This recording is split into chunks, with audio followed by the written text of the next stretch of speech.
Le procès concernant les soupçons de financement libyen de la campagne présidentielle de 2007 de Nicolas Sarkozy entre dans sa dernière phase avec des réquisitions sévères du Parquet national financier, PNF.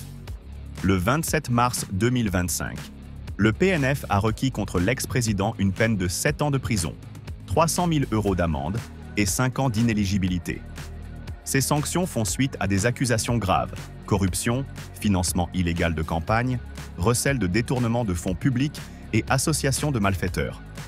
Le PNF a décrit Nicolas Sarkozy comme étant le véritable décisionnaire et commanditaire d'un pacte de corruption avec l'ex-dictateur libyen Mouammar Kadhafi, visant à financer sa campagne en échange de contreparties diplomatiques et économiques.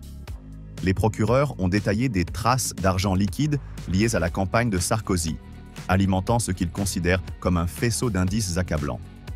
Ils ont mis en avant une quête effrénée de financement, motivée par une ambition politique dévorante.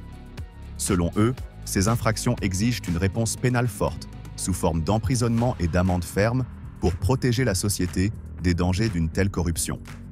Nicolas Sarkozy, qui a toujours nié les faits, a réagi aux réquisitions en dénonçant l'outrance de la peine réclamée. Il affirme qu'il continuera à se battre pour prouver son innocence, estimant que les accusations sont fausses et basées sur des constructions intellectuelles. Sa défense, qui doit être présentée le 8 avril, contiendra ses arguments pour contester ces lourdes accusations. Le procès concerne également plusieurs autres personnes, dont l'ex-ministre Claude Guéant, pour lequel 6 ans de prison et 100 000 € d'amende ont été requis. D'autres figures de la campagne, tels que Brice Hortefeux et Éric Woerth, sont également jugés avec des peines de prison et d'amende demandées à leur encontre. Ce procès est le 5e pour Nicolas Sarkozy en 5 ans, et il s'inscrit dans un contexte où l'ex-président fait face à plusieurs affaires judiciaires, dont une condamnation récente dans l'affaire des écoutes. Les procureurs ont mis en lumière ce qu'ils considèrent comme une dérive de l'homme public, un homme prêt à sacrifier les valeurs de probité pour préserver son pouvoir personnel. Quel est votre avis sur la situation de Nicolas Sarkozy? Partagez vos opinions dans les commentaires, abonnez-vous et activez les notifications.